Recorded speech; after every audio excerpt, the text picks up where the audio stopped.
Would you like to start recording, Kurt?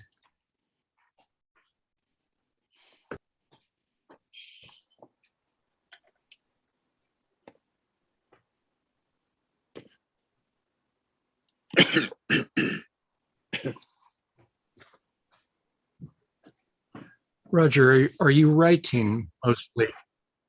Yeah, at the moment I'm finishing a new book and writing. I'm doing a couple of exhibition proposals, one in India, and then I'm due to go out to Kerala to teach in India in March, April, if I can get there. All right. Okay, Nice. we are live now.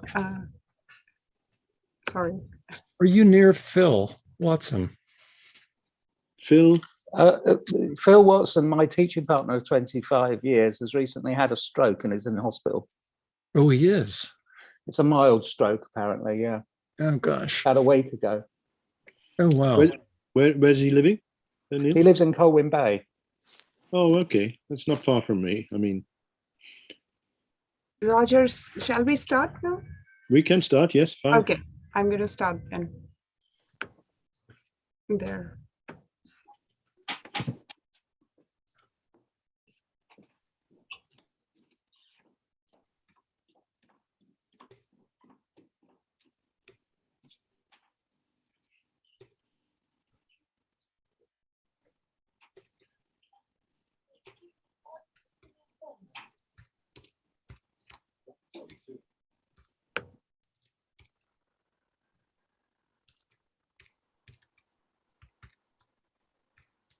Okay, welcome everyone. My name is Pallavi Swaranjali, and this is our 6th webinar in the Mindful Modernism series. Today's webinar is titled Against Representation, featuring 2 distinguished speakers, Perry Culper and Neil Spiller. My colleague Kurt will introduce them shortly. A warm welcome to Perry and Neil. Thank you so much for joining us today. Mindful Modernism's 8 webinars form a series of cross-cultural and interdisciplinary discussions organized by the academic initiatives of the Canadian Centre for Mindful Habitats in collaboration with the Bachelor's of Interior Design program at Algonquin College and the Department of Interior Design at University of Manitoba. Each webinar brings together 2 distinguished speakers in dialogue around modern and mindful themes.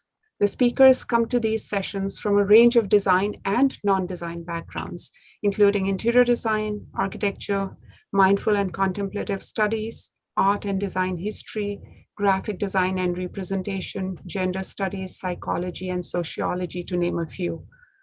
The series is supported by the Royal Architectural Institute of Canada, the Interior Designers of Canada, and partially funded by the Ontario Association of Architects, and a grant from the Social Sciences and Humanities Research Council.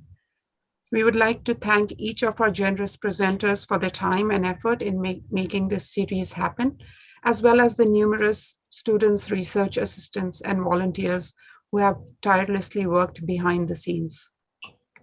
The series is co-curated by Kurt Esperson-Peters, Roger Connor, and me.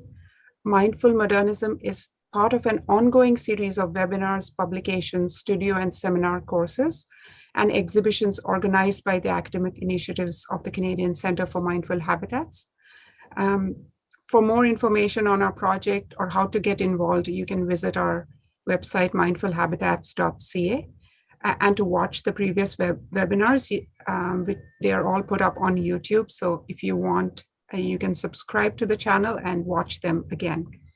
For those of you who are here for the ConEd hours, the continuing education hours with the OA, please let me know in the chat window if you need a certificate, and I'll be able to send that to you. I would now like to introduce Kurt, who in turn will then introduce our speakers, and Roger, who is going to be our moderator today. Kurt is an assistant professor in the Department of Interior Design of the Faculty of Architecture at University of Manitoba. He has a BFA from the University of Victoria and an MArch degree from the University of Calgary, and another post-professional master's degree in history and theory from McGill University.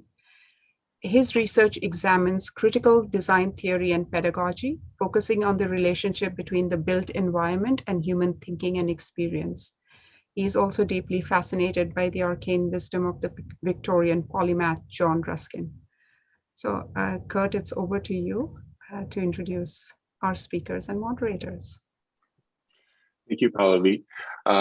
Before I introduce Neil and Perry, I would like to introduce the other members of our team here at Academic Initiatives. I'd like to introduce Pallavi.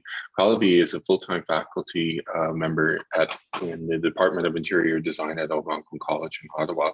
She has a BA in Architecture and an M Design in Industrial Design from India and a PhD in Architecture from the Israeli School of Architecture and Urbanism at Carleton University. Her research centers on the relationship between architecture and storytelling, looking at non-conventional modes of architectural representation that combine the normative and the fantastical, and the ways in which they meaningfully transform architectural making and experience. She is a coordinator of Carleton Research Practice of Teaching Collaborative and one of the founding members of the Canadian Centre for Mindful Habitats. So again, thank you very much, Pallavi, for working with Academic Initiatives and getting this series up and running. So it's my great pleasure today to introduce two wonderful speakers. We're very, very thrilled to have Neil Spiller and Perry Culper join us today in our session. I'd just like to do a brief introduction, and it will have to be brief because both of their CVs are actually quite long and we spend the entire time talking about how much they've accomplished. But just as a basic introduction, Neil Spiller is editor of Architectural Design, a visiting professor of architecture at Carleton University, and a visiting professor at the IAUV Venice, and recently Hawksmoor Chair of Architecture and Landscape and Deputy Pro-Vice Chancellor of the University of Greenwich in London. Prior to this, he was the Dean of the School of Architecture, Design and Construction, and Professor of Architecture and Digital Theory at Greenwich University. And before this, he was Vice Dean and Graduate Director of Design at the Bartlett School of Architecture and University College London. He is a guest editor for Architectural Digest and published numerous books, too many to mention all here, and his architectural work has been published and exhibited worldwide. So please, everyone, join me in welcoming Neil to our discussion. Perry Culper. Perry is an architect and associate professor of architecture at the University of Michigan. And he was the SCI ARC faculty member for 17 years and held visiting teaching positions at Penn and ASU during that time. After graduate studies at Columbia University, he worked in the offices of Eisenman and Robertson, Robert A.M. Stern, and Venturi Roach and Scott Brown before moving to Los Angeles. He was the Sir Bannister Fletcher visiting professor at the Bartlett School of Architecture in UCL from 2018 to 19. And in 2013, he published pamphlet Architecture 34, Fathoming the Unfathomable, Archival Ghosts and Paradoxical Shadows with friend and collaborator, Nat Shard. Please please join me in welcoming Perry to our session today.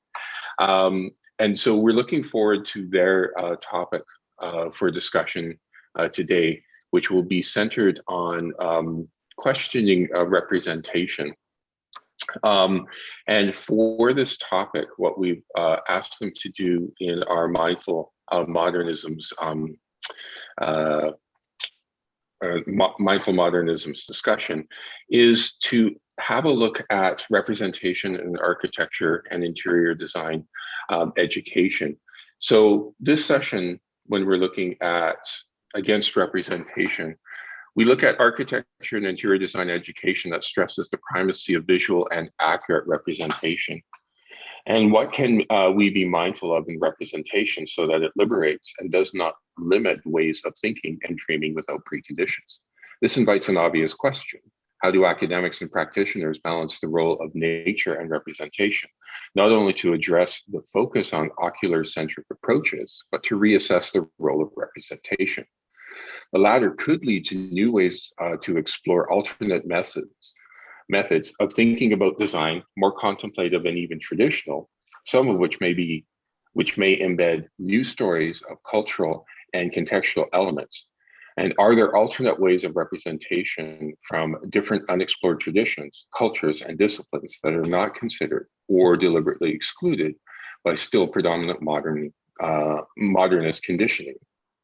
So today's session will have Neil and Perry in dialogue over this topic.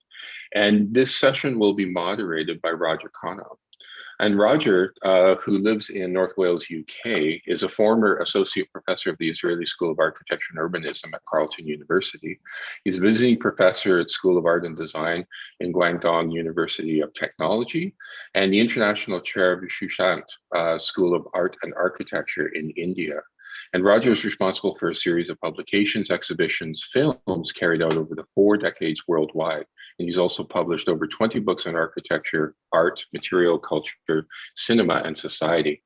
And Roger is currently the director and curator of conversations and publications at the Canadian Centre of Mindful Habitats. So with all of those introductions out of the way, I'd like to turn this over to Roger, who will be mediating this session. Roger?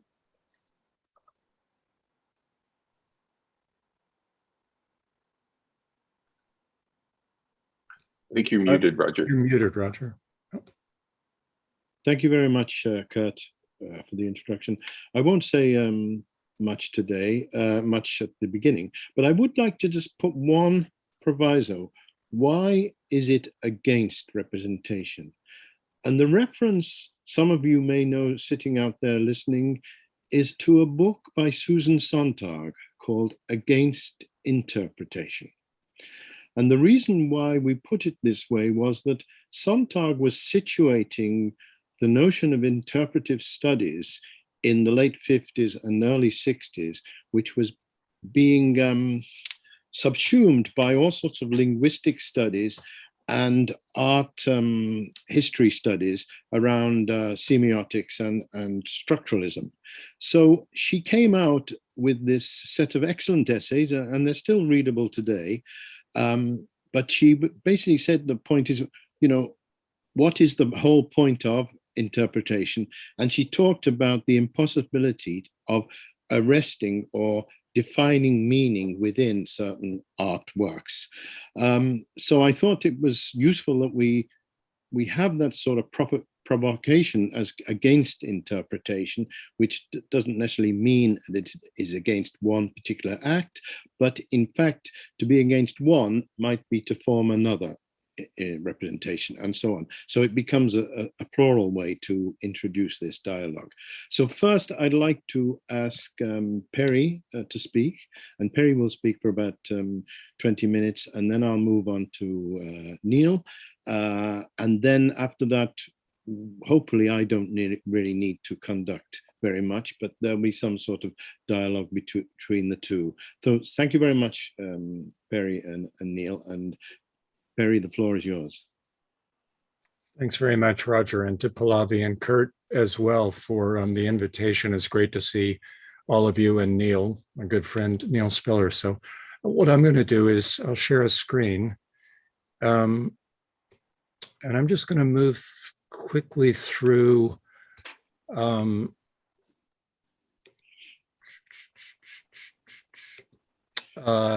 almost chronologically, just a sort of Instagram feed, like just a cross section through my work and try to build a handful of points as we move through it. Can you see it okay? Yeah. Yes, it's fine. So just a handful of things to start. I think it's important in terms of the questions maybe that are being asked in the Against Representation prompt to think about a couple of things. One, to chase curiosities and fascinations.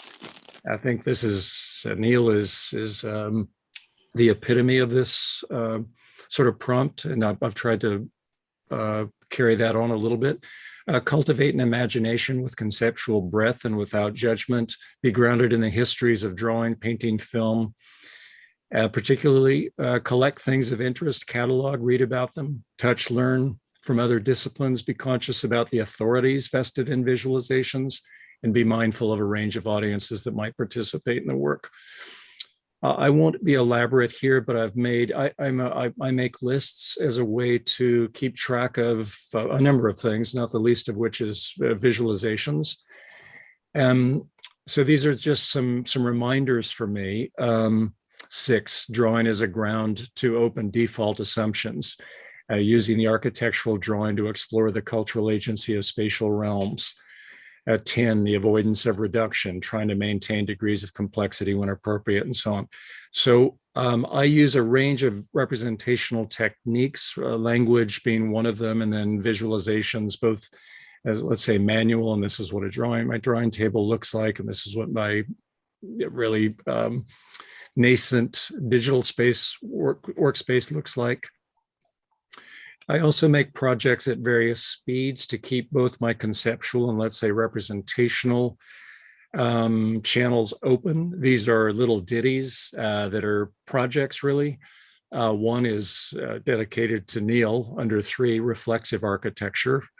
But these are little projects that, again, keep well-oiled my imagination out of focus architecture, milled Baroque, materializing the space of construction rather than the building, architecture that forgets its own presence, and so on. So this is a form of representation that also allows me to avoid the crisis of reduction, keeps my creative faculties open.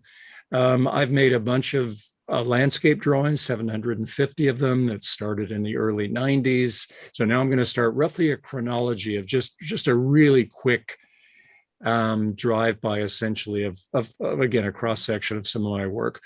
When I left the office of Denise Scott Brown, Bob Venturi, and John Rauch, I moved to Los Angeles and was hired. I moved there to be an architect, and I still pay $300 every other year for my California license, believe it or not.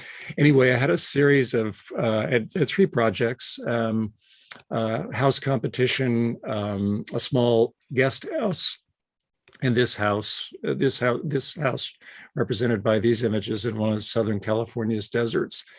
It was 1990, and I realized that I wasn't going to get far with my limited palette, my conventional training, which was rich, but I didn't have representational understandings that allowed me to work on things outside of kind of ordained things by the profession, maybe.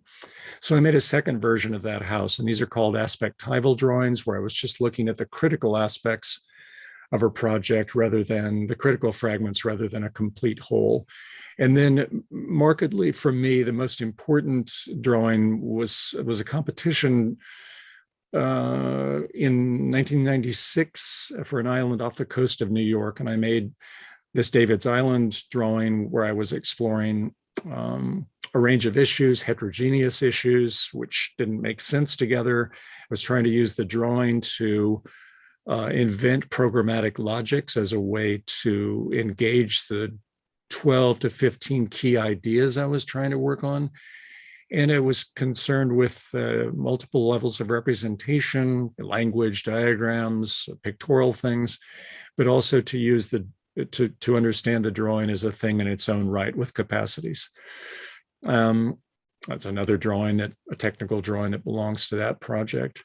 About 5 years later, I started a competition, but never finished it, for a museum in Central California. And I continued to try to open the architectural drawing by, I'm not sure they're invented, but by me, they exist in the world for sure.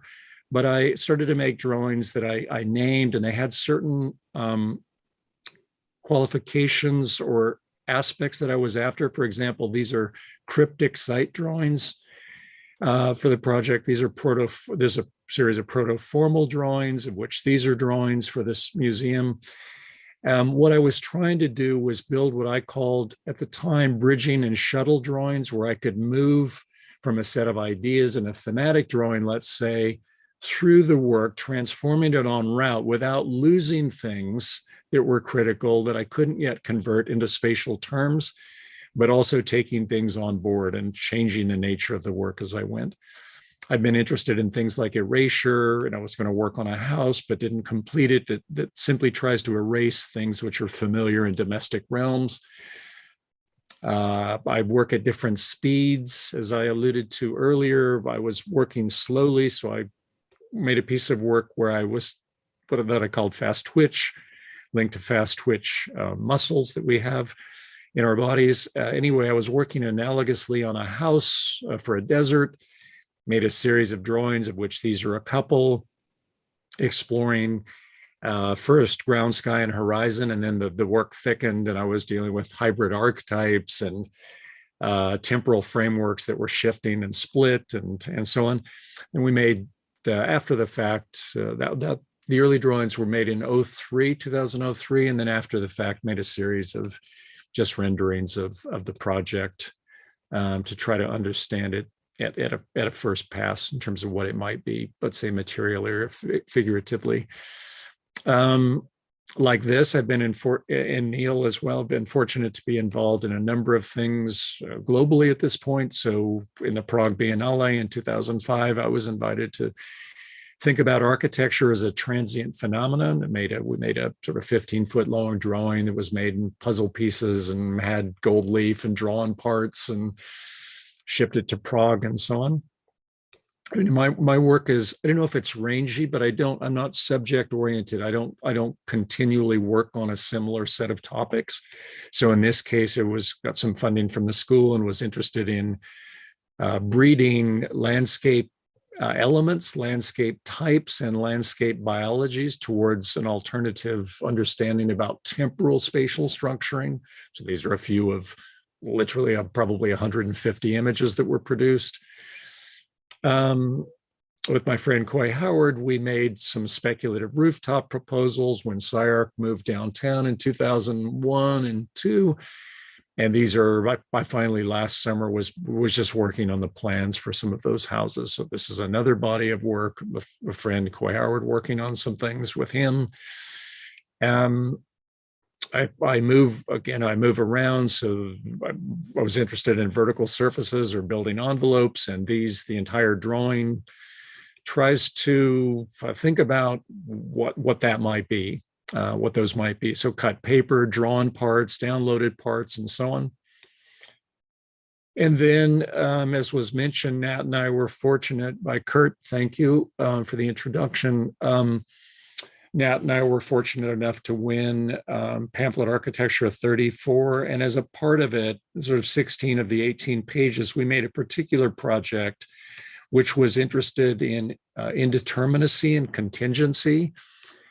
And we built on Nat's ongoing work, a complex body of work linked to these drawing instruments. And we made a pair of drawing instruments and then flung paint at them and a number of other things as a way to work on questions of indeterminacy and contingency, which we're both interested in. And for sure, Neil is interested in different ways than Nat and I am, but questions of indeterminacy and completeness, emergence, I think belong to some of the work that Neil does and some of the work that I do for sure, Nat as well. Nat and I were fortunate where Kurt and Pallavi teach at the ICA Gallery in Winnipeg. We were fortunate to stage an exhibition that coincided with a workshop that we offered there probably 5 years ago now.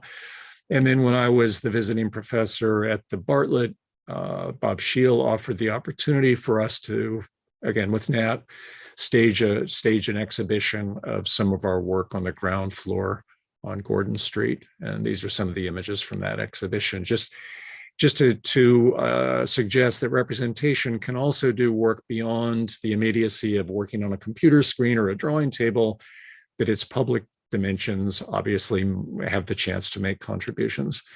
I, again, work at different speeds, and I was interested, I don't have any digital modeling skills, but I was interested 3 years ago in trying to learn a few Photoshop skills, and so made a sort of project for myself, 1 to 2 hour images that are framed by a house, garden, landscape sort of program.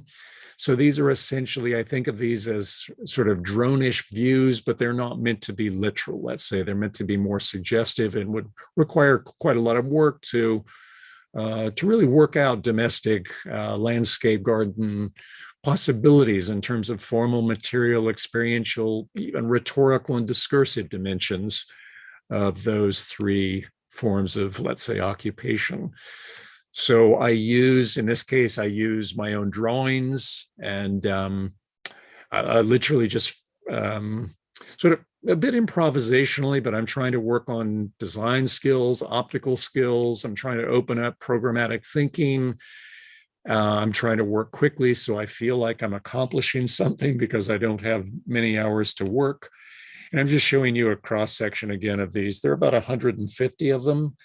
I don't make heavy judgments about these like I do in other bodies of work. I'm just curious about, again, Photoshop techniques, but also then what I might, I don't know, invent. I might visualize ways in which I could begin to think about spatialities in particular ways. A good friend and a good teacher, Jeff Halstead, saw some of the images and said, let's do a collaboration. So we made just a quick digital translation, a modeling translation of a few of them. So this is an image that I made, and then this is a digital model rendering of that. Then again, continuing the quick work in Photoshop, I was just interested in what I call new objectives, proto objects, proto architectures. So I made a series of studies of I don't know if they're elevation-like things, but they might have those kinds of qualities. Again, just working quickly, working with a handful of images that I then basically cut and paste back together to produce, I don't know, some form of knowledge. And then I've been fortunate, again, to be invited to a number of things. One was a bird house 6 years ago now, along with 29 other architects. And we made, with a few former thesis students, we made very, very quickly some inspirational images. And then ultimately, we did a bunch of things in about a 5-week period, but ultimately we produced a physical object, which works on a number of issues, many linked to human, non-human relationships and the dominance of us over the natural world. A good friend, Mark West, who's part of a group called Drawing Architecture that Neil is also a part of. There's a new issue that Neil is putting together of AD that foregrounds some of the work that we have done as individuals in the group. Mark West, who's another member of that group, wanted to collaborate on that bird motel because I said to him, I've always imagined it as an ecology, not a thing that is fixed over and through time, let's say. So some images from that work. And then there's a second bird motel. Just got interested in aerial things and got interested in questions of surveillance and, again, human, non-human world. So invented what's called El Dorado, which is a second floating bird motel, and there are many versions of this one. Here's a surveillance garden. There's a stuff technology garden and surveillance garden. There are a series of images that were some of the final images that we made, and Neil and AD has been gracious to publish some of these in recent editions of AD. So super grateful to him and his friendship over a long period of time. And his support. There's a third bird motel. There's a fourth one underway now, and these are some images of one of those. The third bird motel called Skywriter that basically 3D prints poems of Wallace Stevens in the sky as part of the work that it does. Then Nat and I were meant to do a project out at Orford Ness in the UK, and I made, as a way to initiate my part of it, I made some drawings that I called aerial diptych follies. And there's an entertainment part and there's a surveillance part. Subsequently, that project didn't really get off the ground, so I subsequently applied for and got a small amount of seed funding here at the university to look at relationships between imaging and digital modeling. So with another former student, we essentially used those initial drawings, there are 3 pieces of work that belong to that larger piece of work. We then gave each of those 3 aerial diptych folly images work to do. So there's a sort of program for them. And then we worked on questions related to imaging and digital modeling. So these are some of the images produced in Blender as final output for that project. It's an interesting one to me, largely because it this is the workspace we were interested in, but largely because it allowed me and us to begin to think about a range of opportunities within digital formats, from the operational protocols of how you model things to CMYK in relationship to RGB. Can you model light sources? Do images have backsides, and so on? So a number of interesting kind of think tank-like questions emerged as a result of that work. And I'm interested in pursuing a project or a suite of projects related to that.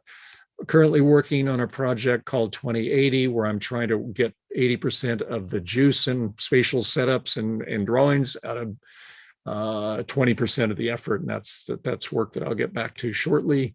And then there's a new piece of work called, it's related to Google Earth and the perspectival picture plane, but it's called 6.5 Orcs. And that's just emerging now.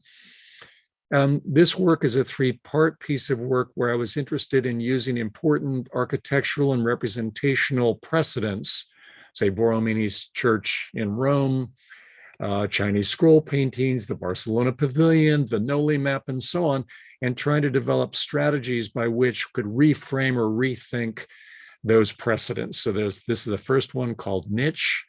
The second strategy is called knolling. So all of those same elements are used in an organizational structure, knolling, as a way to rethink the precedents themselves. So these are the precedents being worked on in different ways in this part of the proposal. This is called Borromini's table, which is a small part of the larger proposal, working on some final images now for that. And then there's a third part where I will finish my sharing of my work and thinking, called Ryoanji Reconstruction. And it essentially tries to rethink the great Zen garden in Kyoto by using the same architectural elements and representational elements, but rethinking that garden through, there were about 7 different strategies now evolving. So I'm showing you a couple of images from each strategy. So this one is critical fragments. There are a set of nocturnal reframings that use different modeling and illustrator techniques with the same elements in play, essentially the garden. And then there's a kind of construction site strategy, which uses one of my erase drawings and then builds the world of those precedents again in an alternative way to rethink those precedents. And then there's a final set of images which have to do with essentially working on the images themselves, not the digital modeling or the design, but trying to work on the images themselves as a way to critically understand the work that we're trying to work on. So that's the last image that I have. So I'll stop sharing screen and hope that I didn't go miserably over my allotted time. And I'll turn it over to Neil. No, you're perfect. Thank you, Perry. Of course. Very much. And I'll move straight to Neil before we. Okay. I'll share my screen. Thank you, Neil. And thanks everyone for attending. I neglected to say that. So let's see. I've got. Yeah, I'm getting closer. Right. Okay.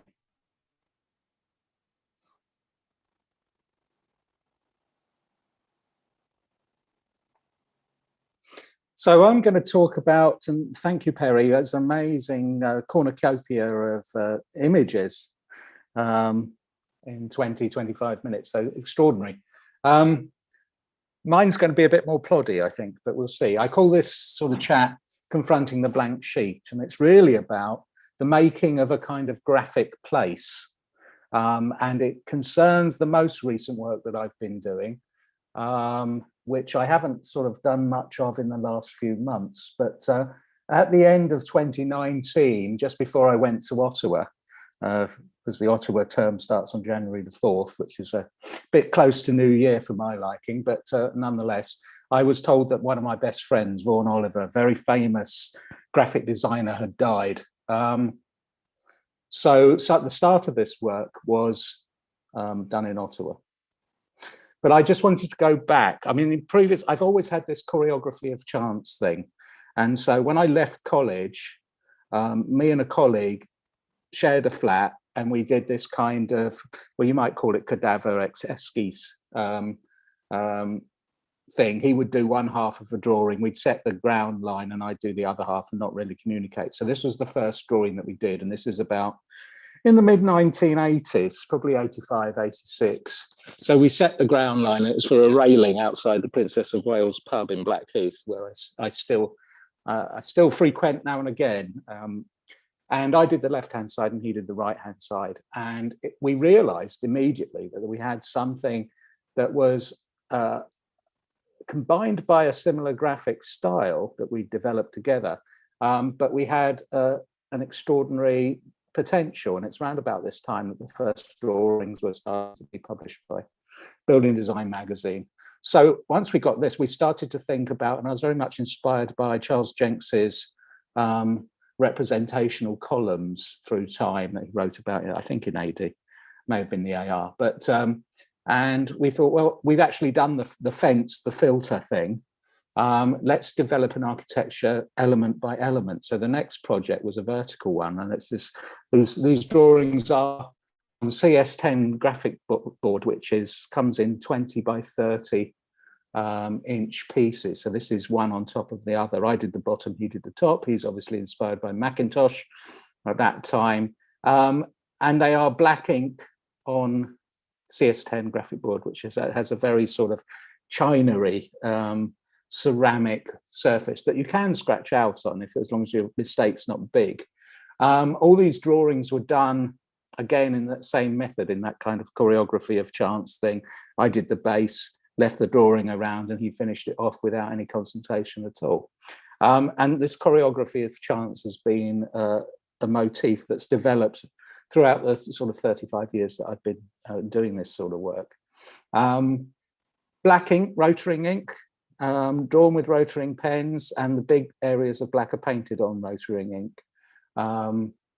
So this is 86, I guess. And then we kept going. This is a scheme for Pistony, which is just outside Bratislava, around about 1990, when we got invited there, just after the Velvet Revolution. And it's a series, the drawings become more and more complex. They're not divided in half anymore. You do the perspective of the bridge, I'll do the site plan, and we'll mix it all together and get these drawings. So there's no manipulation. There's nothing digital about this at all. There's no ideas about the digital. I mean, we're 1990. I didn't start writing about the digital until 93.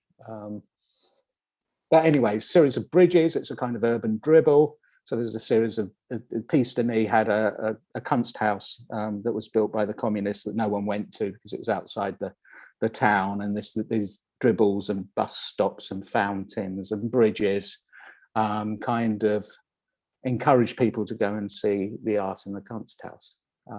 It's quite severe kind of neo-Soviet architecture, but But anyway, so this is Vaughan Oliver.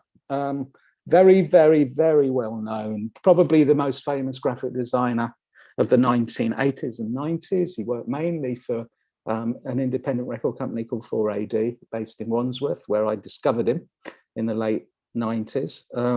I met him because Wiley AD had said, well, you can have any graphic designer you like for your monograph. My first monograph, my only monograph, frankly.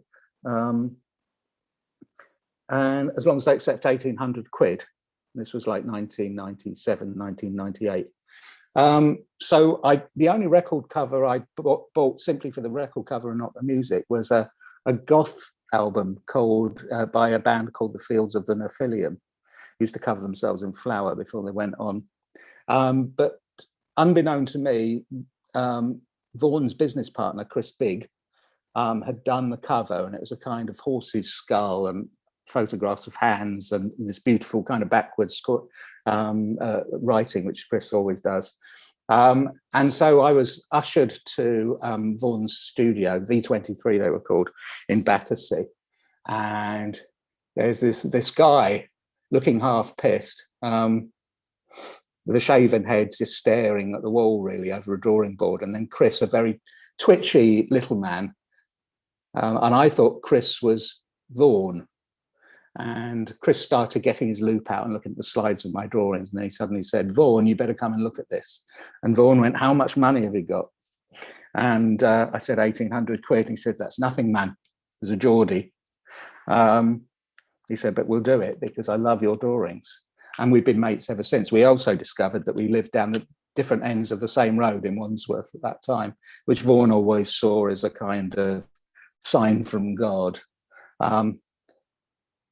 And so this is the cover of Maverick Deviations, my monograph that was published in 1998 of the early work.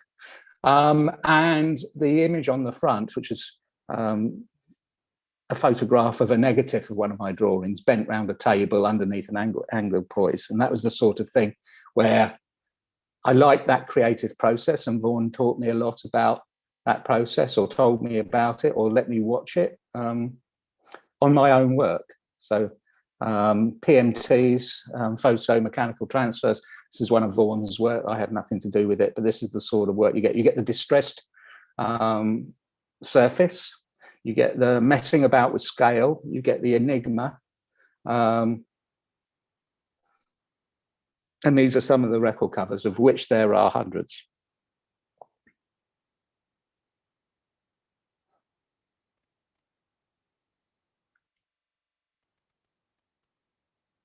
And this is one of his most famous, The Breeder's Pod. And this is Vaughan, head shaved in his underpants with an eel belt held up with string, dancing about and badly shot. This turned into a classic record cover. He did all the work for the Pixies, all the very famous band, the Pixies, including Doolittle, which is one of his most famous ones, and This Monkey Went to Heaven, and all sorts. He always liked to collaborate with photographers, and this is another Pixies. I can't remember whether this is Doolittle, the inside of Doolittle, or whatever. But a big fan of Joel Peter Witkin as well. And when we first met, he got out this massive monograph of Joel Peter Witkin's work. And it was a kind of test to see how appalled I was going to be, which I enjoyed the work very much. So this is what I think the last album that he did for the Pixies. We had an exhibition at Greenwich of 25 years of Vaughan Oliver's work with the Pixies. And the chief Pixie turned up, which was great. Bit pixelated, no pun intended. And these are the pictures of the exhibition. There were two exhibitions. It's more of an installation one outside in the foyer, and a more sort of sober one in the Stephen Lawrence Gallery. And it was called Where Is My Mind? He produced this amazing book, 25 years of the Pixies, called Minotaur. And of course, Minotaur is a reference to the Surrealist magazine, edited by Andre Breton et al. So for the last 22, 24 years, I've been working on one project, and it's called the Communicating Vessels Project, and it was instigated in 1998. And the centerpiece, I won't go, there's thousands of drawings, but the centerpiece I've been working on since 2015, and it's called The Longhouse. And it's a kind of John Haydock type thing. It's a kind of got a very sharp sword-like nose cone and a series of kind of wings and a series of elements that are made out of other bits of the Communicating Vessels project. And in the narrative, it's inhabited by a surrealist professor who makes things and designs things. So in a way, he's me, but he's also kind of observed by a small boy, a small asthmatic boy who scrumps in his garden, and who's also me. And the story is often told in narrative through the eyes of the unreliable narrator, which is the boy who thinks he knows what he's seeing, but he doesn't. And the professor appears every now and again and frightens the living daylights out of him. But the house itself, I've been very interested. I first wrote about augmented reality in 1998. I've been very interested in the idea of how real architecture can posit an augmented architecture that moves over time. And so this house is full of what I call numinous presences, ghost-like presences that come from surrealist literature. There's a Minotaur, there's Hecate, there's all sorts that pass through the garden and pass through the house. and the professor can choose to see them or not see them, as the case may be. Sort of semiotic Pokemon in a way. Anyway, in cold in Ottawa, I started, I had to do a thing for Vaughan's funeral to be read out at his funeral, which I couldn't be at, obviously. And the manager of the Cocteau Twins, one of his first record covers, read it beautifully. And it spurred me emotionally to start to think about how I might embed Vaughan's creative practice and Vaughan's personality into the Longhouse. And I'd done that previously in 2012 when another friend of mine, Levius Woods, died. And I did a walled garden for Levius Woods, which I probably won't show you. But so I started to sketch in my rather small sketchbook with my rather cold hands. These are sketches done in Ottawa. But the idea was to have an augmented reality roof garden on the Longhouse that was actually bigger than the Longhouse roof. That was the basic. What's it? So there's a series of bits and pieces in the sketch, but they're not great sketches. But and then I started to take some of the images of Vaughan and his record covers from the internet and start to build them onto my Longhouse to try and work out the parameters of the augmented reality garden. And so it produced these. In the monograph in 1998, he produced a thing of a bowl of fluff on one page, and he just called it The Architect's Dodgy Barnet. So in Cockney rhyme in slang, Architect's Dodgy Barnet means dodgy hairstyle. And I guess that was a reference to me. And so I took that dodgy barnet and made this kind of flying sort of swan thing in the top left-hand corner. And just played with images.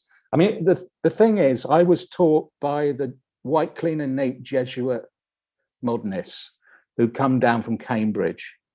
And therefore I did have a lot of what I call architectural guilt about form follows function, ornament is crime, blah, blah, blah.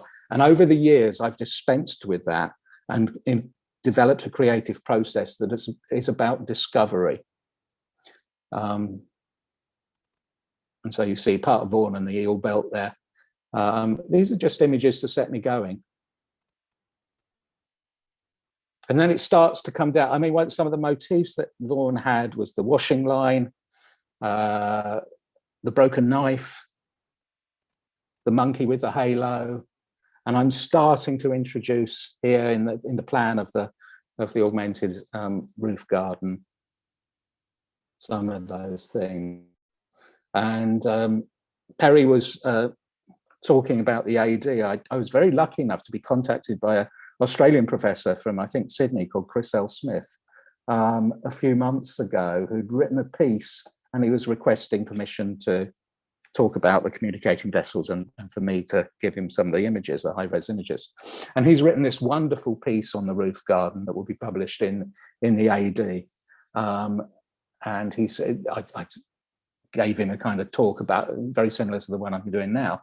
And he just said, this is great, can I just play? So I said, yeah, of course you can. So he's done this wonderful essay about this piece of the project.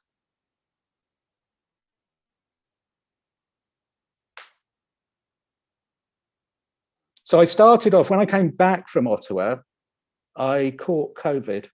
I guess that was the alpha one off the plane.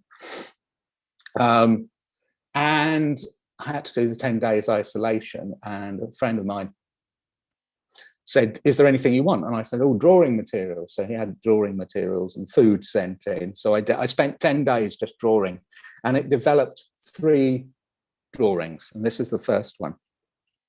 Again, around this theme, but really giving free vent to my artistic preoccupations and not worrying about what it was. But it turns out to be a series of walls and towers that are situated in augmented reality on this roof garden.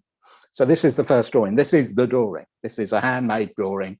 There's no manipulation apart from a little bit of inverting black to white. I've only got an A4 scanner. So I have to take the 20 by or the A1 mounting board drawing now and scan it in bits and then tile it together. And that develops this kind of drawing. And this is a kind of technique that Vaughan was talking about, the photomechanical transfer machine. You know, put some water on it, get my sketchbook, do it, and then tweak it in Photoshop. But this isn't tweaked apart from the inverts. So this was the first drawing. The second drawing was a kind of perspectival thing of these towers. And of course, we get the shards and the knives and the bits and pieces and the hairy sort of top. Maybe that's part of the architect's dodgy barnet, I don't know. Again, inverted because it's an A1 drawing, but bits of it are inverted because I can, because of the A4 scanner. And then you get iterations and you get things superimposed on other things, just for the sheer hell of it. And it produces this kind of suite of drawings. I mean, I was very cynical in, I think, the 90s when AD started producing publications called versioning.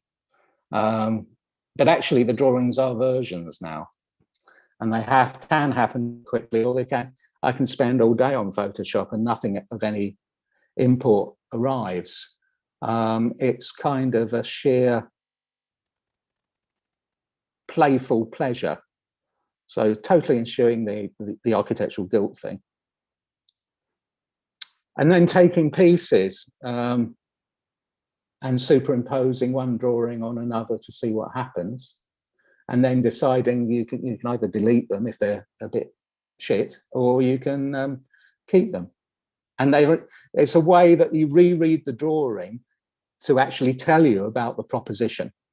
So totally the reverse around from what I was taught as a student, which is you come complete with an idea and you work it through and detail it and blah, blah, blah. So these technologies allow you to flip ideas. And as long as you're dexterous with the rereading, then they can push the ideas further.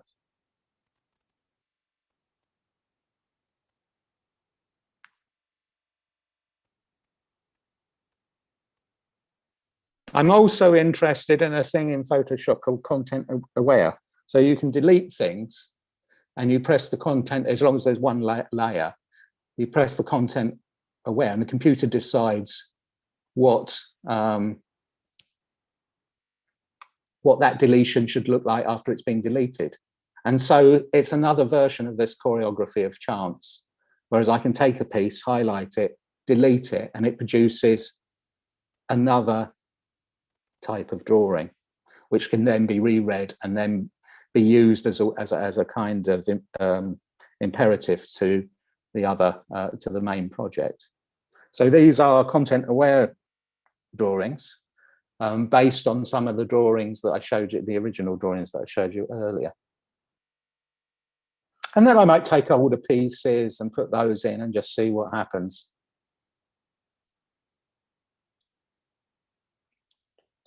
So I'm developing those initial drawings that I showed you, the black and white ones at the top of the lecture. Could take months to do. You know, on a good day, 4 or 5 really good ones will emerge through this process nowadays.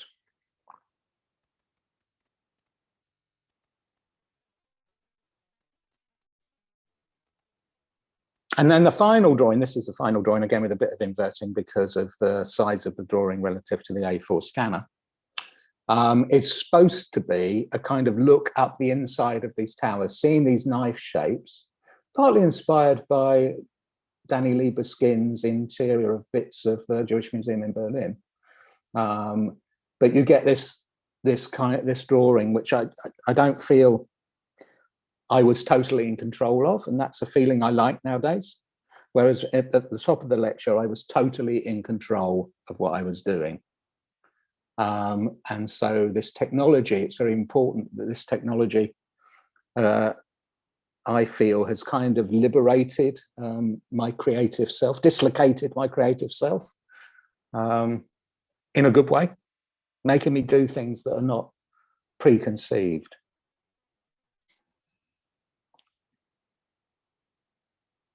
You know, creating architectures that could be built and conceived of that are extra to my creative endeavors, but also extra to the own boundaries I put on my own creative self, subconsciously.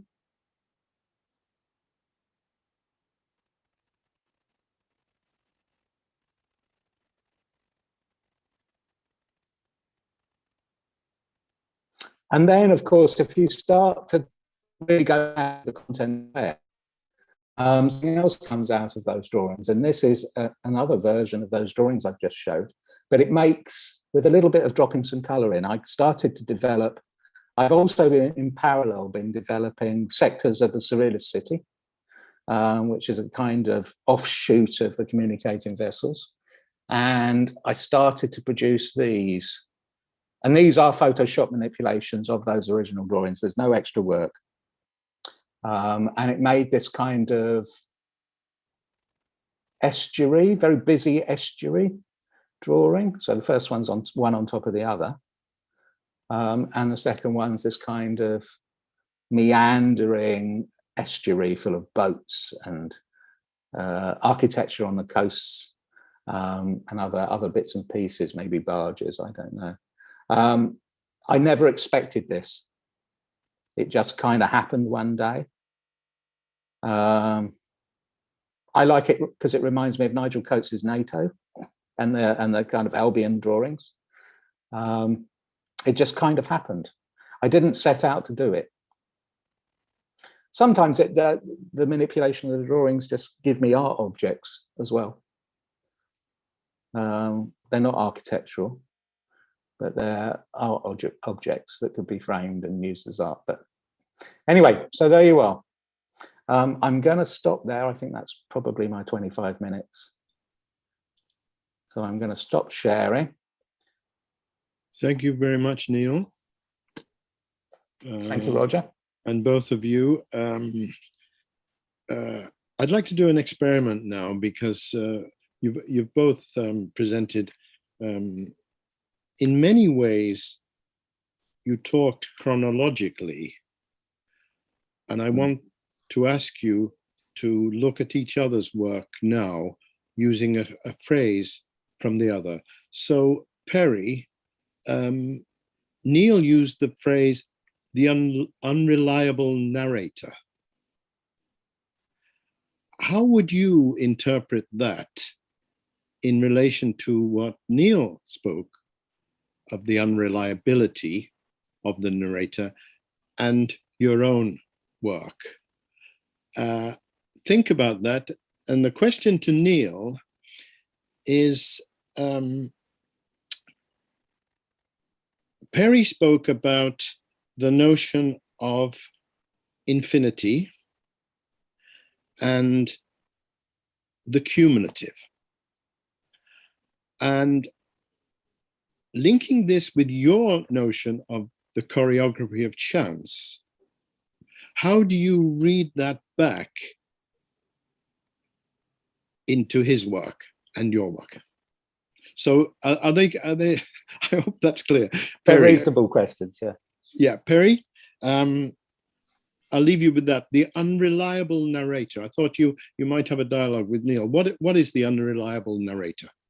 I suppose it comes from the surrealist interest in mixing dreams and reality and the tensional play between narration, which I think we expect narration to be understood, shareable, and so on. And so the unreliable character is the wicked twin, the evil twin, plays both sides of the coin and opens up,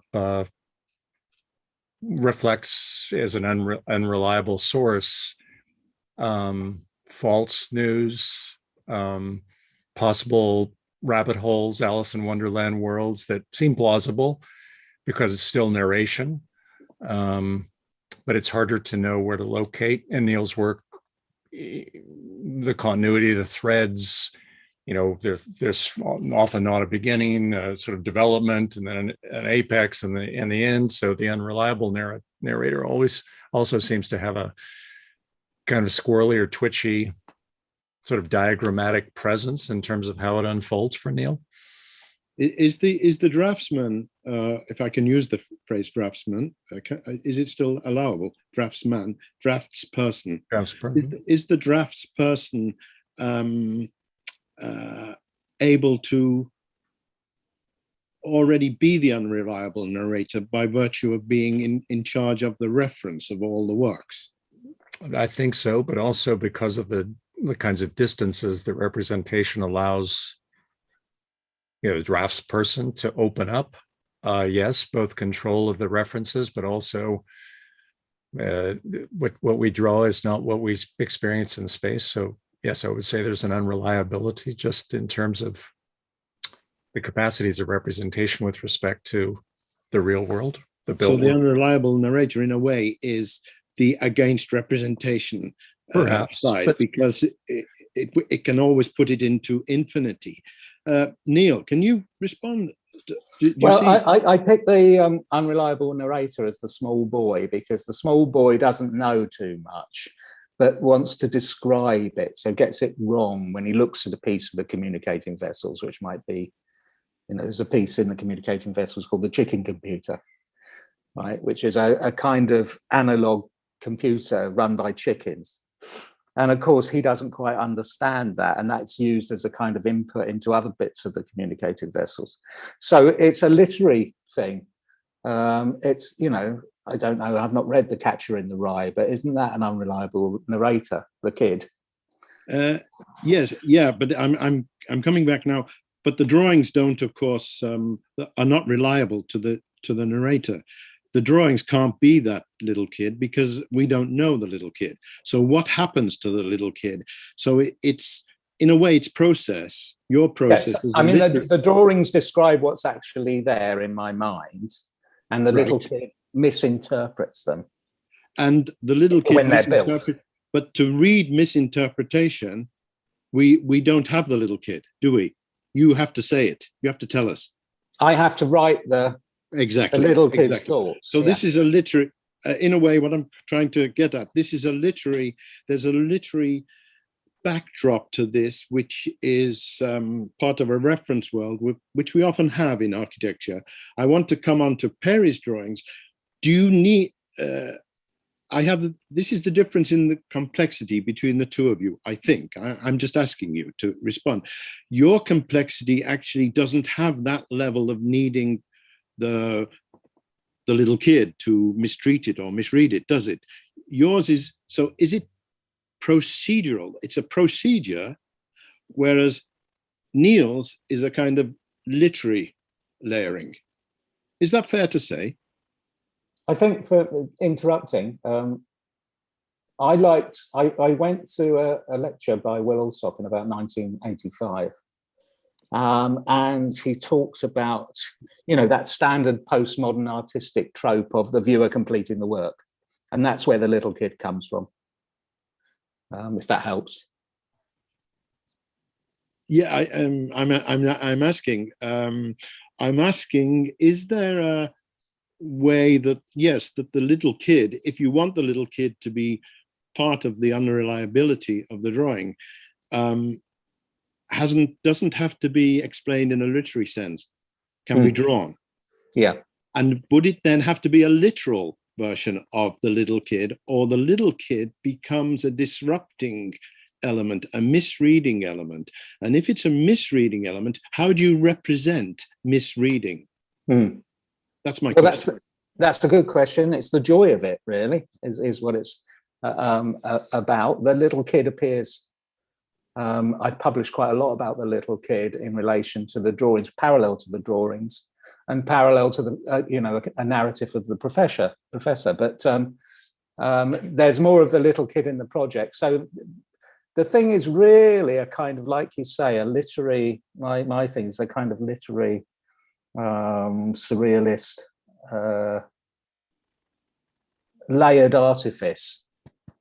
Yeah, it's kind of a narratology. To go back to Todorov and narratology in structuralism and Todorov's work. Perry, interested in your lists. You may know the Umberto Eco book, The Infinity of Lists. My question is that, how do you see infinity? And I was very interested in your use of the word cumulative and then erasure. Do you find that the erasure, again, is a procedure that you can use on your drawing, that we can see it? We have to recognize this in a series of steps, don't we, to see erasure? We can't read erasure without the steps of showing that erasure. It's like in a film. We can't realize the edit until we see two versions. Do you see what I'm saying here? Yeah, but sequencing. I think maybe I was using indeterminacy. I might have said infinity, but it's not a word that I tend to surf around much. But I was going to mention something quickly about Neil's The Kid. I think one of the keys for The Kid for me over the time of knowing Neil and that work is The Kid grants me a kind of freedom, is a kind of posse that goes out and says it's okay to misread or to bring other translations or interpretations to this. So I just want to add that it's a kind of granting mechanism to me that empowers me to say, okay, I can take ownership of what Neil's offered. The list, start with the erasure question. The erasure question came out of really understanding a little bit about Robert Rauschenberg's erase de Kooning as both an artistic practice, but also producing an object in the world. But mostly it granted me realm because it granted me room because architects always try to they tend to add value to the world and add things to drawings. It opened up just another conceptual framework. It's not that I'm so interested in erasure, but it allowed me to really rethink spatial terms, conceptual possibilities, and also technical terms in terms of representation. It just was a liberating fact for me. But erasure also has, it has potential, I think. Yes, Roger, it's true. I think sometimes the material artifacts are mnemonic devices or allow us to navigate the questions of erasure of a former condition, a subsequent condition, and perhaps others. But I also, I use erasure. I will use it indexically. So it's not to do with the process, but it indexes, it points indirectly to the process, but still as a stand-in and holds in place certain conceptions of what that process might be. So I like to think about many things that I work on. I'm not sure about Neil, but many things I work on, I like to think about holding them in different states of register. So sometimes they're notational things, sometimes they're diagrammatic, sometimes they're figurative, sometimes they're indexical. And maybe the list is related to, the list just tries to make sense of things that I often can't make sense of. But when I go to the grocery store, I often make a list as well, and I can't make sense of what I'm going to make. I'm interested in the things that I'm going to buy. But the list thing also, and this is a little bit, I think, linked to the reference question and the literary structure that you're referring to in Neil's work, but pointing to maybe in mine at the referential. I'm also been interested in curiosity cabinets and mixing worlds, and partially came out of Neil's interest in reflexive thinking, where you could begin to, different geographies and different time frames could speak with one another. And I'm just interested in terms of the narration of, let's say, narrative possibilities in my work, that there are multiple, I hope that there are multiple ways to track what I talk about as relational assemblies or relational contours, that use moments of reference and structures of meaning, I hope, or content, but that there are different ways in and around and through. Yeah, I suppose what I'm coming to is the relationship between representation and interpretation. So you have, and Neil, both have these, let's say, proddings to move the drawing on in different ways, and you take those ways. How much can, or let me put it the other way around, is, does it matter to the viewer that we don't pick any of these up? Neil, you want to have a go at that first? How do you mean, Roger? With the profession doesn't pick them up? No. For example, if you're talking about the record sleeve, that's an object that's out there to be interpreted in a free way. I would think drawings are also there to be interpreted. Yes, they can be supported by some sort of procedural notes or something, but also they're in a way, because they're representing of something. I suppose it's coming back to this authorial. Do we need to know the information necessary to read the representation, or can we be allowed to be as playful as you have been in the drawing and misread it? Isn't misreading part of the whole? Yes, very much so. The enigma of seeing a piece of, I mean, it's easier to describe in art, isn't it? You know, abstract art, you read it in a certain way. So in a way, certainly, I can't speak for Perry, but I would put him in the same category as me, that when the viewer confronts the drawing, well, however it's composed, there is an enigmatic moment and they complete the work. And they may see different things in it.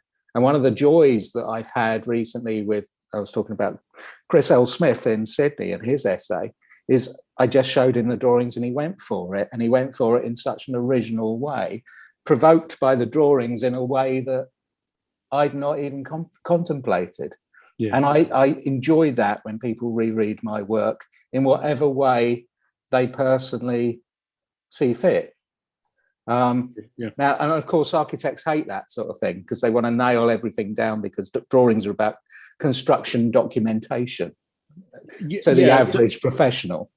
Yeah, to some extent, but I think in education now we are encouraging a much more fluid way of reading drawings anyway, even if we are, you know, there are some sides of the profession or the academy actually wants to get the students to converge back on the real or the constructive real. But one thing that I'd like to ask you both again, you both showed a chronological. It was quite interesting that Neil went from the black, basically the black rotring. I mean, we're talking about the mid-80s. Perry, you were obviously familiar with the rotring too.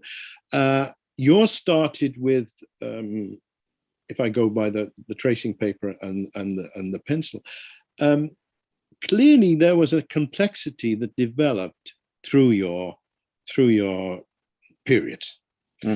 Now, if we look at your drawings, they appear super complex, but you can actually unravel them. My question to you is, in the cumulative understanding of this, and you, as you build up more and more complexity, do you think your work figuratively will be reduced eventually to a single line? That's an interesting question. No, I don't think. Why? I've done experiments where I've pretended to be Daniel Libeskind. I've done experiments where I've pretended to be Nigel Coates. I've, you know, trying to distill the 80s in a way. And there's a whole suite of drawings there that I don't show. Not that they're bad, but just trying to get, because my formative years as an architect were the mid-80s, right? So there was all that stuff going on at the AA, not that I was at the AA. Lebbeus Witz's first thing, the NATO eruption of naughtiness. Shin Takamatsu, all sorts of stuff. It was a very eclectic mix. And I wanted to kind of go back, and that's my favorite period of architectural history. Before that, we go back to Piranesi or whatever, but or Borromini or Bernini or whatever. But no, the minimalist thing, and I won't name them on YouTube, but we had a tutor at the Bartlett who was a minimalist, because Peter thought it would be a good eclectic idea to add to the canon of all us maximalists, I suppose. Didn't go down well at all. I mean, there's hardly anything there. So no, I'm not prone to that at all. You know, hence even adding the characters, the professor and the kid, you know, is another added complexity onto the work. I'd like the work to be multivalent in terms of the viewer and in terms of how I view it, and if that's the right expression. So no, I can't see it coming down to one line. I mean, line's a line. Figurative, metaphorically, Perry? I would like to invent that line. Yeah, okay. I'm not sure it's a Rotring line. No, but you can see that my leanings, I'm just trying to challenge in the 2080 work where I'm trying to see if there would be a way to get the communicative range, the multivalent things, the ambiguities, the maybe density, see if I can get that in 20% of something. You can see me not working towards that line, but some sort, because I at some point I've become aware that it's quite easy to just layer things in to work. And there's an assumption that I used to make an assumption that by doing that, there were degrees of complexity or indeterminacy or lots of ways in, multiple audiences. I'm not sure I believe that now. So I'm not, I'm willing to, partially a result of being a friend of Neil's, I'm willing to just empty my pockets now and like the Photoshop things. And I suppose in a way, I'm trying to, the reason why I asked that is that people out there and yourselves, you know the book Tristram Shandy by Lawrence Stern. And in the middle of the book, there is a phrase where Stern's going on. And then he says, well, I could, to paraphrase, I could continue this book going this way and this way with all sorts of divergences and drop downs. And it's a very nice little sketch it's in the novel, actually, a sketch. And then or I could drop down even more, or I might simply go on thus. And the thus is a straight line. And then, of course, he carries on writing. So I was sort of, in a way, coming back to that reference. Someone in the chat list has likened the whole notion of palimpsests. So I'm just asking you that, as Perry just said, we're aware that from photomechanical operations to software operations, the palimpsest is readily available, readily repetitive, erasing, and that was where Neil's idea of the content aware. It's interesting that, in a way, and this is what I wanted to ask you both about education. In a way, you're both coming at it, as I myself, we're coming at it from a pre-digital world. We drew perspectives and we drew all that.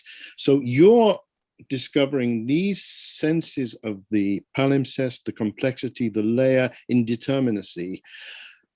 Could you say a little bit how your students might be responding to issues that are very much also modernist issues? I mean, indeterminacy was an issue that came up.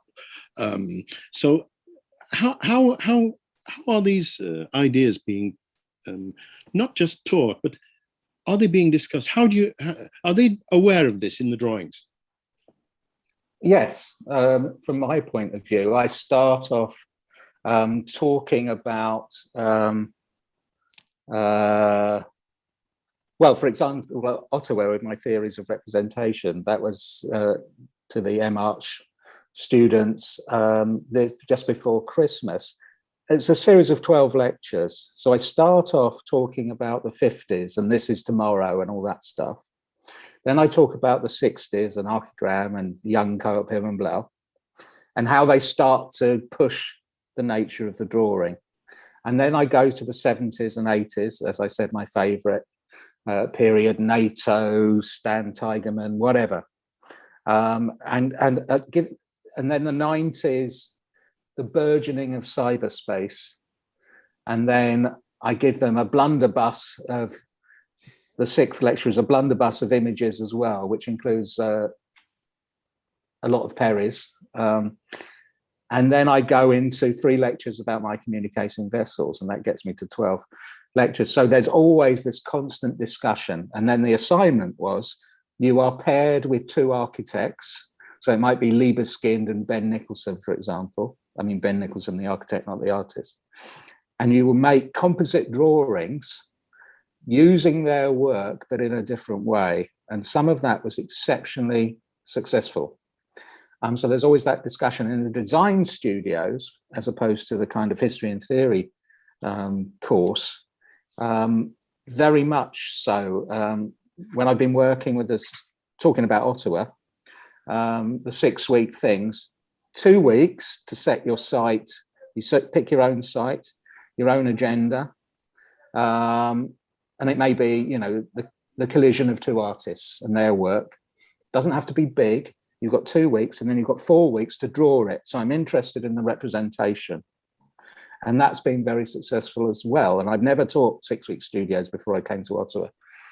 It was always the Bartlett, well, think about it in the first year, knock some shit out, and do a better version in the 5th year.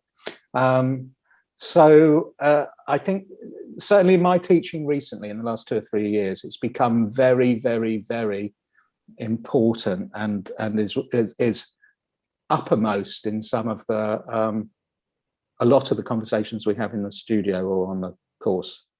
But outside that, for example, and I'll come to you, Perry, outside that, Neil, the notion of indeterminacy, just as a philosophical notion, is it something that, because people struggle with indeterminacy, it is an open-ended form, and we can go back to modernist and we can go back to John Cage and all sorts of things, but it is a struggle, I think, for many students, and today maybe more so. So I wondered, besides your own offerings of these, how much is this part of the discourse available to or around in education today? That's my globally question. I don't think it is very much. Not at all. I think not much.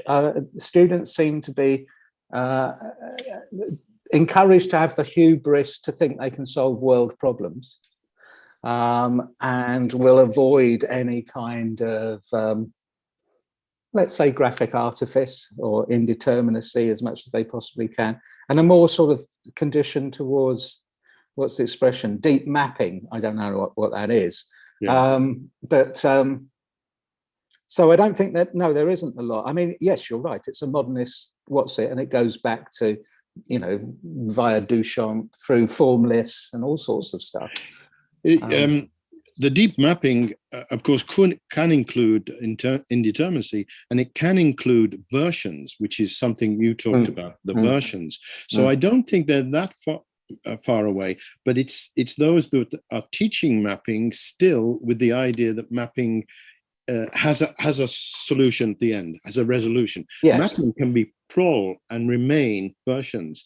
But come on, Perry, how do you respond to this one in terms of your students, and not just your students being taught by your drawings, but the general flavor in at the moment in terms of these things? Generally, I try to, while the structural things are always there, I try to keep the student work separate from mine. So indeterminacy and contingency and emergence are things that sometimes belong to my work, but I don't ever set up seminars or studios via that. We might talk about ambiguities and multiplicities and lots of ways in and lots of ways out. But I agree with Neil. I don't think things like indeterminacy, I don't think those are in the protocols of the playing field at almost all of architectural education in this country. No. Lots of work that's technique oriented or world problem solving kinds of things, or particular techniques. When I work with students, I open it up and talk about just the architecture as a cultural project. And it means that I believe architecture and spatiality, I also dismantle building and architecture a little bit. And I say, let's talk about spatiality, because when you say building, you're finished. And spatiality for me is just a more generous term. and it allows it to become a cultural project, because spatiality, then we might work with any range of disciplines or communicative structures of things that might help move the work forward. So that's part of it. The second part of it is that I try to really unravel techniques of representation and where they come from, their biases, their limitations, how authors interface with them, as a way to work on things, but also equally design methods that open up a huge range. One of them is automatism, that you can work automatically like Neil works some of the time. That's a legitimate way to work. It doesn't always mean that that's the way the student should work or that's relevant to what they're interested in. But I try to open up a range of design methods which allow them to both work in different ways, but also produce really different results. And they invent their own methods, they use them in combination. So I'm interested in trying to set out a much larger palette, a playing ground, an arsenal, a room full of stuff that they can then work more specifically. They can be more discretionary about the ways in which they work, because they understand there are lots of ways to do things, lots of ways in which spatiality might communicate, participate, and so on. I remember a studio in the last couple of years that I taught, and I tried to suggest that they didn't have to come up with one project, that they could make versions and argue for different versions of the project. For sure. And that was, of course, very interesting. They do that. They fought the idea that they would only have a series of versions at the end. Plus, the academy also fought the idea that how can we grade? So of course we're fighting this, and in that way, we also become sort of maverick in some form, in terms of like Neil's term, eschewing the built. I mean, it's implied in some of the programs. But can I just interrupt with a comment from the side, and can I read it to you? Of course. Because I think we've been going. So this is from Silvio Araton. Interesting comments pertaining to the intents of architect versus artist. This was a bit earlier in the discussion. They were almost presented as extremes. Personally, I always perceived the artist as one extreme, with focus mainly on process. The other extreme I see as the engineer, who cares that the narrative comes across clearly to the reader. Architecture or design I see as somewhere in between, where you have both process and conveyance of process and the narrative to an observer, or in the case of architecture, the user. And the person asks you to perhaps comment on this particular aspect. Well, I think there is a spectrum. I mean, it's very true that the engineer is very specific. That doesn't mean they're unimaginative often. The artist can be a little bit more self-indulgent. And yes, the architect is, I suspect, somewhere in the middle of that spectrum. I think, and this goes back to my point about architectural guilt.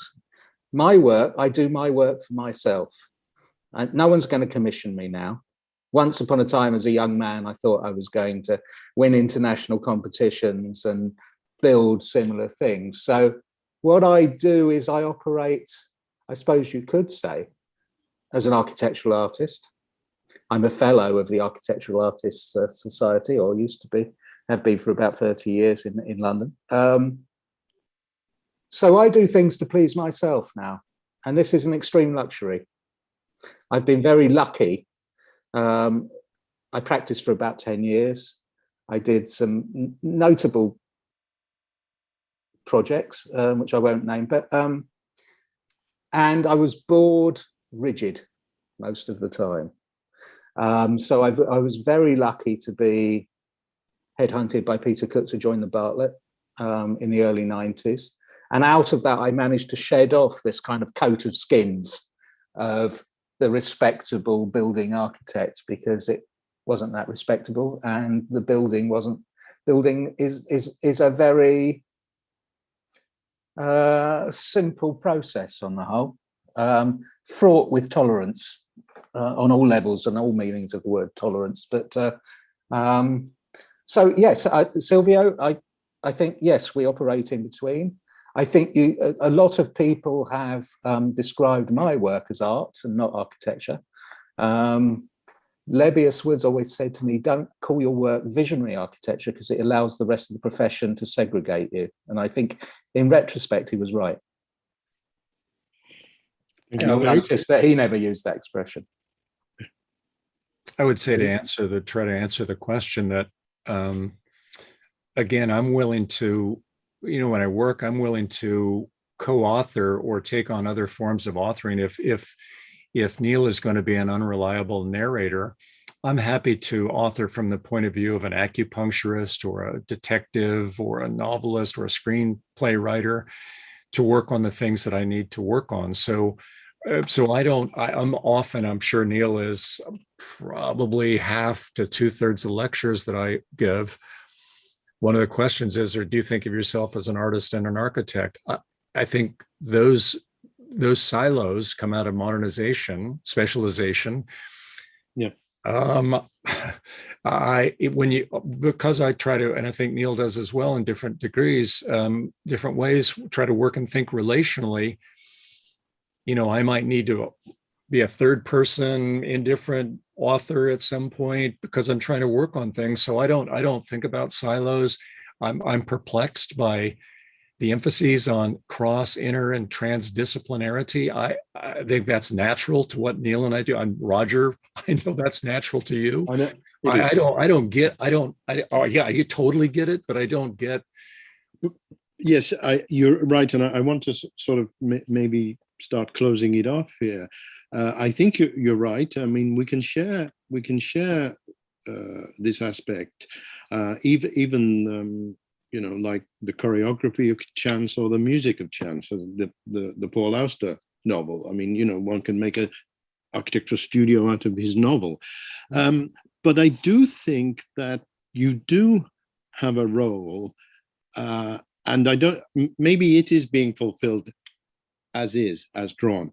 But these proto-architectures that you spoke about, I think it was you spoke about that, Perry, towards the end. The proto-architectures, I think students are open to those proto-architectures today, and they are open to it through the type of work that you are doing and others, and whether there's a history back to Lebbeus Woods or Liebeskind's drawings or that. The drawing is still a way in, I think, to this Maverick culture and to this eschewing the built form, which then becomes the built form in another way, doesn't it? So I would say that it's thank goodness that you are still practicing, because I think it's also a practice. Even though some say, and we've had a comment where it might be considered that there's a privileged aspect. Oh, you can as Neil has hinted at. Oh, well, you can do this. You can draw at home now. You're not going to. That's not quite true. These are seminal. They're seeding all sorts of work, I think, and the seeding that you're doing is super important, even towards the end of after a long life of different practices. So I think the hope is through education, through seminars, and through work like we're doing. That's what I'd like to say. The proto-architectures. But I don't think for either of us it's a free for all. I mean, there's a discipline to constructing our practice. We understand. I think we half understand, or Neil understands more, our relationship to the histories of representation and to cultural projects and why we do what we do. So it's some people say you're just working on strange things.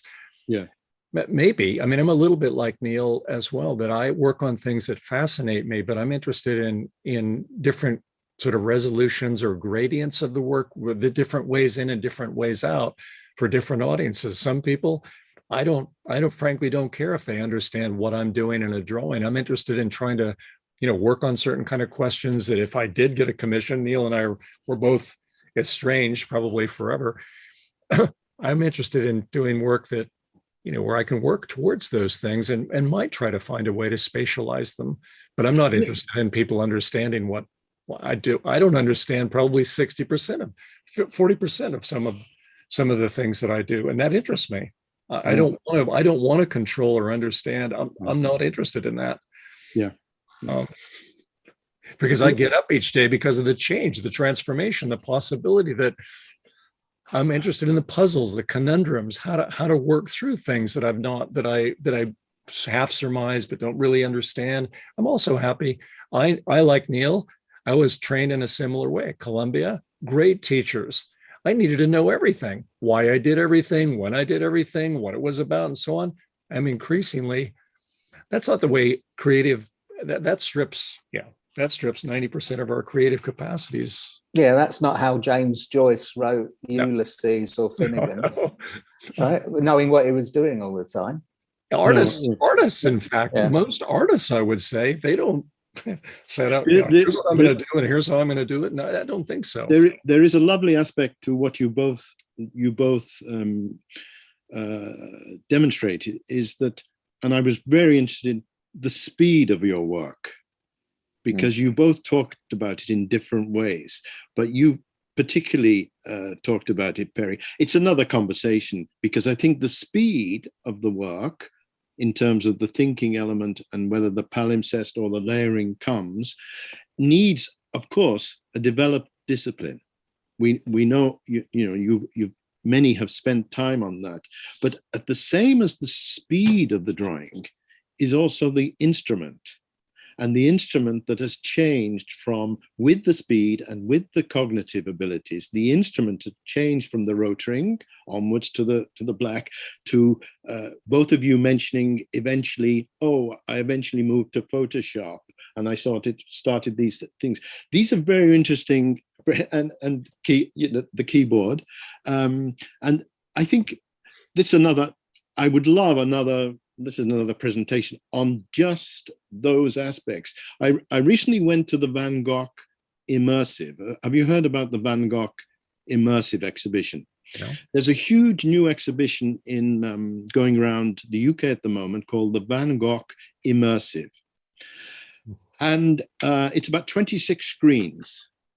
And you get really, really multiple images. You can imagine, we all know what an immersive is like, and it's quite big. They've built a new marquee in Salford Quays in Manchester, and it is, interestingly enough, it is chronological. It is attractive for those who want to go and reinforce that this was a morose man starting off in Amsterdam with dark Vermeer drawings, and then moved to Arles and met Gauguin and suddenly discovered color, and then suddenly had a mental episode and cut off his earlobe, and goes on. And it feeds that in absolutely miraculous visuals. But it doesn't actually touch the way a canvas was painted, the way a canvas took its shape, the way a canvas took its line, the way a canvas layered. The actual discipline that Van Gogh had in his work is immense. So it's all become a chronological, immersive visual show. And it's this speed and this process, I think, that is what you have realized, what you have revealed, both of you, in your work, which I think leaves me, and I hope someone else, wanting more. I think I'll tie it up there. Somebody says that the maximalist is a good idea. Yes, it's a maximalist versus minimalist is an idea that we could talk about. But I think the notion of going to the line is more apposite in terms of what is real choreography of chance. And chance, I think, like casualness, needs a lot of work. To be casual needs discipline. And it's never as casual as we think it is. So if it's Perry, Neil, want to come back with anything, or are you happy that we? Well, I think that the casualness and discipline, I think as, I don't want to speak for you, Perry, but as I get older, you know, I mentioned it, there's the teachings of the past are the past. Modernism is 120 years old or whatever. And this tying in with the previous comment about maximalism, it's not maximalism for its own sake, it's maximalism because it's drenched with semiotics, maybe. And modernism, its semiotics reside in factory prefabrication or transparency or whatever. We're past all that now. That's there's a new world out there, and it's a world that's you know, between the virtual and the actual, and is reconfiguring itself frequently, not just diurnally, but you know, constantly. And those are that I don't feel that, you know, some architects are in the academy are messing around with robots that squiz bits or build walls out of bricks or whatever. That's one thing, or the passive house or whatever. But there is a whole lot of unfurrowed fields out there for architects using these technologies and versions of each one relative to one another. And I don't think we're doing enough speculative research in those zones. And I think Perry's and my work, different though they are, at least venture out into the unplowed field now and again.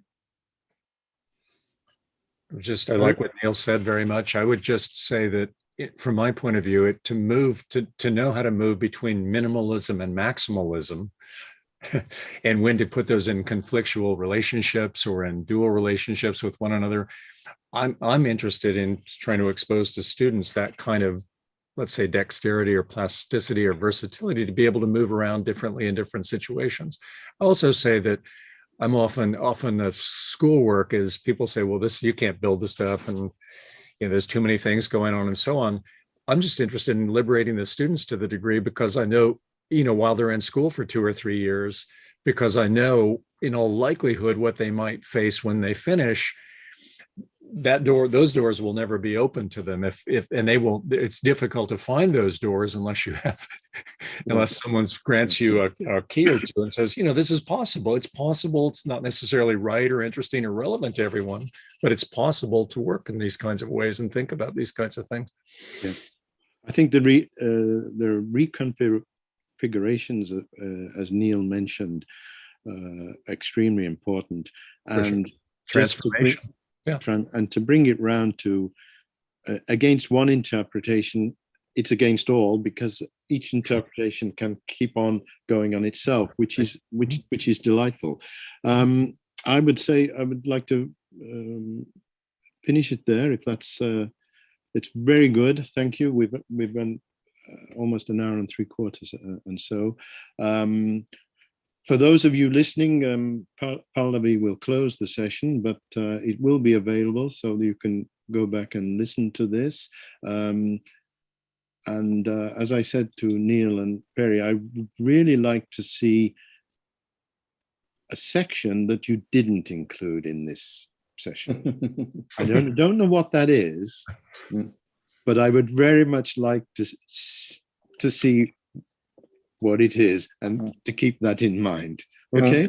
Yeah. I just want to say thanks to Pallavi, Kurt, and Roger, and to Neil. This has been a totally pleasurable, hour and 3/4 or whatever we've been at it, and I'm happy to participate in whatever might come out of this. This is really fun. Yes. Thank you very much. Me too. It's always fun to talk about the work with such interesting and critical questions. So thank you, Roger, and thank you, Kurt, and thank you, Pallavi, and thank you, Perry. It's always lovely to have a always, chat. Neil. Yeah, thanks. Thank you, Perry and Neil, and Roger too. I mean, this has been a very alive conversation, and thank you for all in the audience. They've tried to bring in new aspects, I think, which interest them. Many of them are practicing their intern architects or practicing architects. And it's nice to see both sides, the practice, academic scholarly side, which often are perceived separate. But I think, again, that whole spectrum and silos are not preferred. So I think it's been a wonderful conversation. And as Roger pointed out, I think we already see new threads coming out. So we'll pull those and start to think of a new series maybe. And we still have 2 more sessions left of this series. One is happening next Saturday and then the following Saturday. So please feel free, and I encourage you to join in those sessions. The next session is called Whose History? It's another interesting space to discuss, and what are we talking about when we talk about history? So please tune in next time. I think it's at 7 p.m. Next time, because we have people from all over the globe, so it's difficult to find a time that everyone is awake. And I'm pretty sure, Neil, you're ready to go to bed now. It's probably I think not quite yet. We're off to the pub. The drinks time, I think. Yeah, it's football time. Kurt, would you like to add? Thank you very much. Okay, so shall we call it a session? And the conversation wouldn't stop here, but let's meet on a separate time and space. Thanks, Neil. Thank you very much. Thank you all. Thank you. We'll be in touch. Take care. Cheers. You too. Thanks a lot.